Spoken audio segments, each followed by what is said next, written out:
Hello friends, welcome back on my channel Eco and BST with Anurag.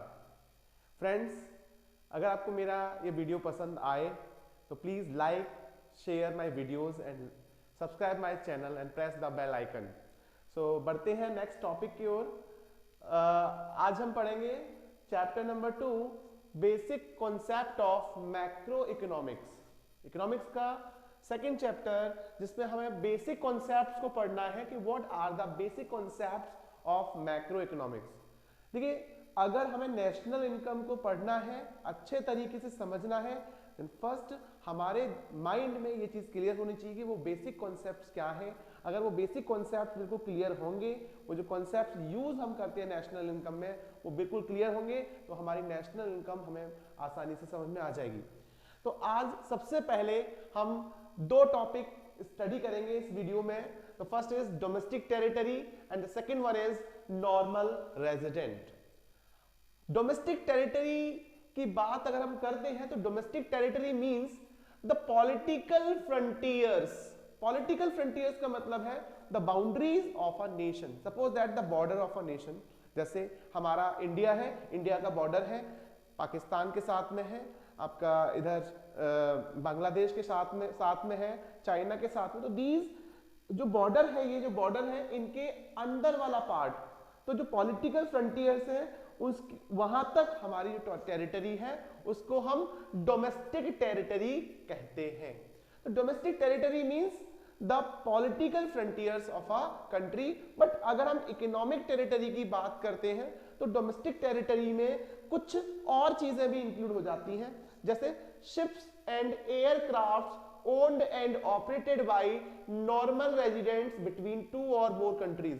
हमारी country के जितने भी normal residents हैं, अगर उनके द्वारा कोई भी शिप, कोई भी एयरक्राफ्ट किसी भी दूसरी कंट्री के अंदर ओन्ड या किन्हीं भी कई कंट्री के अंदर ओन्ड एंड ऑपरेटेड है, मतलब वो हमारे यहाँ के नॉर्मल रेजिडेंट्स जो अपने शिप्स को, एयरक्राफ्ट को किन्हीं और कंट्रीज में ऑपरेट कर रहे हैं और उनके ही द्वारा वो ओन्ड है, तो ऐसे एयरक्राफ्ट, ऐसे शिप्स को भी हम अपनी कंट्री की डोमेस्टिक टेरिटरी में इंक्लूड करेंगे. नेक्स्ट इज वो fishing vessels, oil and natural gas rigs, floating platforms, जो कि हमारे द्वारा, हमारे नॉर्मल रेजिडेंट्स के द्वारा क्या है, किसी भी सी में या किसी भी ओशन में, जितने भी सीज एंड ओशंस होते हैं, जो इंटरनेशनल वाटर्स होते हैं, अगर किसी भी कंट्री के नॉर्मल रेजिडेंट्स द्वारा वहां पर कोई भी activity just like a fishing vessels, just like oil and natural gas rigs, ऐसे बहुत सारे एरिया होते हैं समुद्र में जहां पर क्या है, ऑयल एंड नेचुरल गैसेस निकलती हैं, तो वहां पर उनको एक्सक्लूसिव राइट मिला हुआ हो. फ्लोटिंग प्लेटफॉर्म्स, जो कि समुद्र में प्लेटफॉर्म बनाकर वहां पर कोई भी ऑपरेशन परफॉर्म करते हैं, ऐसे जितने भी नॉर्मल रेजिडेंट्स हैं, अगर उनको एक्सक्लूसिव राइट वहां पर दे रखा है, जिस कंट्री ने दे रखा है, उस कंट्री के, तो उस जितने भी फिशिंग वेसल्स हैं, oil and natural gas rigs हैं, फ्लोटिंग प्लेटफॉर्म्स हैं, they all will be considered in the domestic territory of that country, जिन्होंने उनको एक्सक्लूसिव राइट दे रखा है उन ऑपरेशंस को परफॉर्म करने के लिए. नाउ जितने भी एम्बेसीज हैं, जितने भी कॉन्सुलेट्स हैं एंड मिलिट्री एस्टैब्लिशमेंट हैं of a country located abroad, suppose that हम इंडिया की बात करते हैं, तो जितने भी embassies, Indian embassies different countries में एस्टैब्लिश्ड हैं, डिफरेंट कंट्रीज में वहां पर हैं, कॉन्सुलेट्स हैं, जितने भी मिलिट्री एस्टैब्लिशमेंट हैं, वो सारे के सारे हमारी इंडियन डोमेस्टिक टेरिटरी का पार्ट होंगे, ना कि वो उस कंट्री की डोमेस्टिक टेरिटरी का पार्ट होंगे जहां पर वो सिचुएटेड है. तो ओवरऑल अगर हम कहें तो डोमेस्टिक टेरिटरी केवल पॉलिटिकल फ्रंटियर्स की बात नहीं है. अगर हम इकोनॉमिक टेरिटरी की बात करते हैं तो पॉलिटिकल फ्रंटियर्स के अलावा जितने भी फिशिंग वेसल्स हैं, जितने भी oil and natural gas rigs हैं, जितने भी फ्लोटिंग प्लेटफॉर्म्स हैं, जो कि उनको एक्सक्लूसिव राइट दे रखा है किसी भी कंट्री ने, वो उस कंट्री की डोमेस्टिक टेरिटरी में इंक्लूड होंगे. और जितने भी शिप्स हैं, एयरक्राफ्ट हैं, जो owned and operated by normal residents हैं, वो उस कंट्री की डोमेस्टिक टेरिटरी में ही इंक्लूडेड होंगे. एंड जितने भी embassies, consulates and military establishments हैं, वो भी उस कंट्री की डोमेस्टिक टेरिटरी में का पार्ट होंगे. बट कुछ चीजें ऐसी हैं जो कि हमारी इसमें इंक्लूड नहीं होती हैं, जैसे अब जब हमारी कंट्री की एम्बेसी है, कोई हमारी कंट्री का कोई कॉन्सुलेट है, हमारी कंट्री का कोई मिलिट्री एस्टेब्लिशमेंट है जो किसी दूसरी कंट्री में एस्टेब्लिश है, तो क्या उनकी कंट्री के मिलिट्री एस्टेब्लिशमेंट, उनकी कंट्री की एम्बेसीज, उनकी कंट्री के कॉन्सुलेट्स हमारी कंट्री में है, तो क्या वो हमारी डोमेस्टिक टेरिटरी का पार्ट होंगे? नहीं। वो कहां की डोमेस्टिक टेरिटरी का पार्ट होंगे? जिस कंट्री की वो एम्बेसी है, जिस कंट्री की वो कॉन्सुलेट है, या जिस कंट्री का मिलिट्री एस्टेब्लिशमेंट है, वो उसी कंट्री की अपनी कंट्री की डोमेस्टिक टेरिटरी का पार्ट होंगे। तो ये पॉइंट क्लियर हो गया। नेक्स्ट है international organisations like United Nations of organisations, world bank, WHO, international monetary funds, ये कई सारे हमारे इंटरनेशनल ऑर्गेनाइजेशंस हैं। ये किसी भी कंट्री की डोमेस्टिक टेरिटरी का पार्ट नहीं होते। इनकी खुद की एक अपनी टेरिटरी होती है जिसको हम कहते हैं इंटरनेशनल टेरिटरी। तो ये दोनों पॉइंट हमें याद रखने हैं कि जितने भी बाहर की एम्बेसीज है, जितने भी कॉन्सुलेट्स हैं, जितने भी मिलिट्री एस्टेब्लिशमेंट है, या जितने भी हमारे इंटरनेशनल ऑर्गेनाइजेशंस हैं जो हमारी कंट्री में एस्टैब्लिश्ड है, they will not be considered as the part of domestic territory of our country. They will be considered as the, अगर हम बात करते हैं इंटरनेशनल ऑर्गेनाइजेशन की, तो ये किसी भी कंट्री की टेरिटरी में नहीं आते, वो केवल और केवल किस में आते हैं? वो केवल और केवल अपनी खुद की टेरिटरी में आते हैं। और जबकि ये वाले एम्बेसीज, कॉन्सुलेट्स, मिलिट्री एस्टैब्लिशमेंट, ये सभी अपनी अपनी कंट्री की डोमेस्टिक टेरिटरी का पार्ट होंगे। The second one is normal residents. अब देखिए नॉर्मल रेजिडेंट की बात करते हैं यहां पर, तो नॉर्मल रेजिडेंट्स या तो कोई इंस्टीट्यूट भी हो सकता है या फिर कोई इंडिविजुअल भी हो सकता है, दोनों हो सकते हैं ये, ठीक है। तो they can be institutes and individuals who ordinarily resides. देखिए यहां पर एक चीज है, ordinarily resides in a country and whose centre of economic interest. What is the centre of economic? देखिए पहली कंडीशन क्या है, एक तो वो उस कंट्री में रह रहा हो। मान लो कि मैं इस कंट्री में रह रहा हूं और साथ ही साथ मेरा सेंटर ऑफ इकोनॉमिक इंटरेस्ट उसी कंट्री में लाई कर रहा हो। सपोज दैट, अभी सेंटर ऑफ इकोनॉमिक इंटरेस्ट क्या होता है? उस पर्सन की या उस इंस्टीट्यूशन की basic economic activities. Basic economic activities कौन सी होती हैं? Earning, spending, accumulation. अर्निंग का मतलब क्या होता है कि हम कुछ ना कुछ अर्न कर रहे होते हैं। अब हम यहाँ पे इंडिया में रह रहे हैं, सपोज दैट कि मैं अगर एज ए इंडिविजुअल बात करूं तो मैं इंडिया में अर्निंग कर रहा हूं, मैं इंडिया में स्पेंडिंग कर रहा हूं, और whatever I want to accumulate such like a property, assets, whatever I will accumulate here. तो मेरा एक तो मैं इस कंट्री में रह रहा हूं और मेरा centre of economic interest means basic economic activities भी उसी कंट्री में, इंडिया में ही लाई कर रही है। तो मैं कहां का रेजिडेंट हो जाऊंगा? इंडिया का ही रेजिडेंट हो जाऊंगा। तो नॉर्मल रेजिडेंट की डेफिनेशन ये कहती है कि normal residents can be individual और can be a institution who ordinarily resides in a country and whose economic interest also lies in that country. Then we can say that institution or individual can be a resident of that country where he resides, और उसका centre of economic interest उसी country में लाई कर रहा है। अब देखिए क्या क्या इंक्लूड नहीं होंगे नॉर्मल रेजिडेंटशिप में या नॉर्मल रेजिडेंट में। एक तो जितने भी फॉरेन, अच्छा इससे पहले एक चीज और मैं आपको बता दूं कि जो लोग एक साल, 1 ईयर, लेस देन 1 ईयर, अगर हम एक साल की बात करते हैं, सपोज दैट कि मैं किसी भी फॉरेन कंट्री में गया, अगर मैं वहां पर एक साल से पहले की बात करूं, एक साल तक मैं वहां पर काम कर रहा हूं, तो एक साल पहले 365 डेज उससे पहले की बात करूं तो I will be consider as the normal resident of India.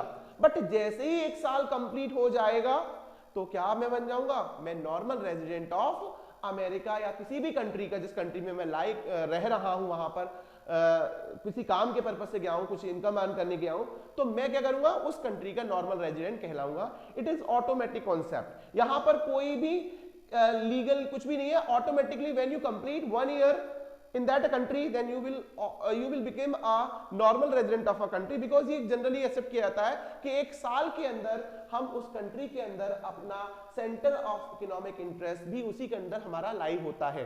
तो बात यहां पर ये ध्यान रखने वाली है कि अगर कोई भी इंस्टीट्यूशन की तो बात तो होगी, क्योंकि कोई इंस्टीट्यूशन एक साल से कम के लिए वहां पर एस्टैब्लिश नहीं किया जाएगा, तो कोई भी पर्सन लेस देन 1 ईयर की बात करें तो कोई भी person less than 1 year stay करता है तो वो नॉर्मल रेजिडेंट ऑफ अपनी कंट्री, वो उसी अपनी कंट्री का नॉर्मल रेजिडेंट होगा। अगर वो उससे ज्यादा करता है 1 साल से तो वो वहां की कंट्री का नॉर्मल रेजिडेंट हो जाएगा। अब देखिए क्या क्या इंक्लूड नहीं होते हैं नॉर्मल रेजिडेंट्स में। एक तो फॉरेन टूरिस्ट, जितने भी विजिटर्स हैं, जितने भी मेडिकल ट्रीटमेंट्स के लिए आते हैं, क्या उनका स्टे 1 साल तक रहता है? नो।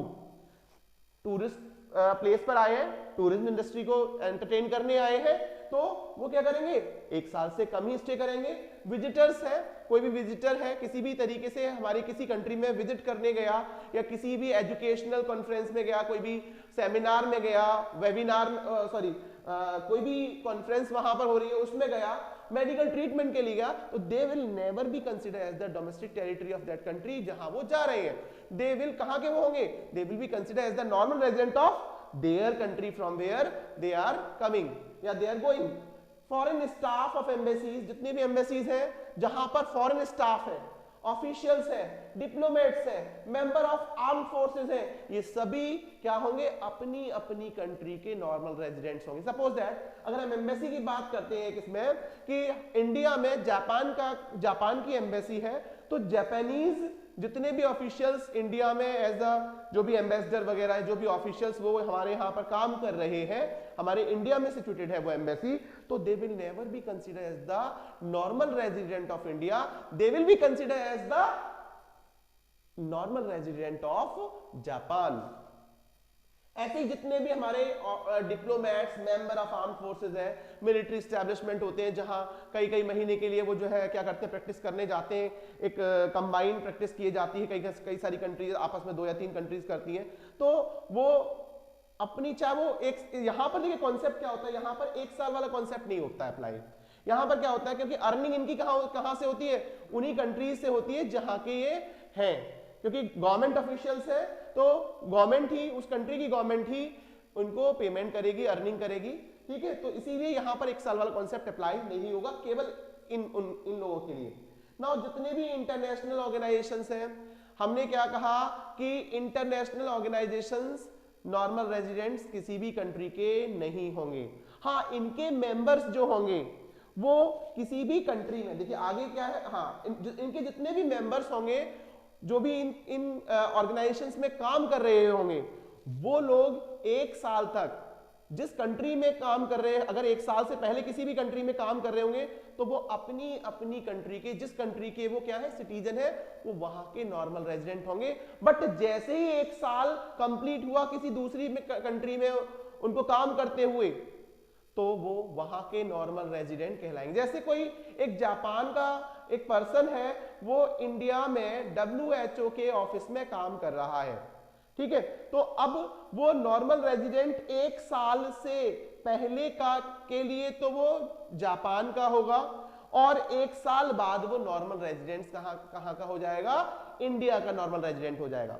तो इंटरनेशनल ऑर्गेनाइजेशंस हैं, ये भी हमारी नॉर्मल रेजिडेंट नहीं होती, बट इनके एम्प्लॉइज जिस कंट्री में ये काम कर रहे हैं 1 साल के बाद वो उस कंट्री के नॉर्मल रेजिडेंट हो जाते हैं, अदरवाइज 1 साल से पहले वो अपने अपने कंट्री के नॉर्मल रेजिडेंट ही कहलाते हैं। जितने भी क्रू मेंबर्स फॉरेन वेसल्स पे हैं, कमर्शियल ट्रैवलर्स हैं, सीजनल वर्कर्स हैं, ये सारे के सारे जिनका स्टे लेस देन 1 ईयर हो किसी भी कंट्री में, तो वो वहां के नॉर्मल रेजिडेंट नहीं कहलाएंगे, वो अपनी अपनी कंट्री के नॉर्मल रेजिडेंट कहलाएंगे। सपोज दैट इंडिया में कोई भी फॉरेन वेसल आया, इसमें कुछ क्रू मेंबर्स थे, कमर्शियल ट्रैवलर्स आए, सीजनल वर्कर्स आए, जो 1 साल से कम के टाइम पीरियड पे हमारे इंडिया में स्टे करते हैं, तो वो हमारे इंडिया के नॉर्मल रेजिडेंट नहीं कहलाएंगे, वो अपनी कंट्री के नॉर्मल रेजिडेंट कहलाएंगे।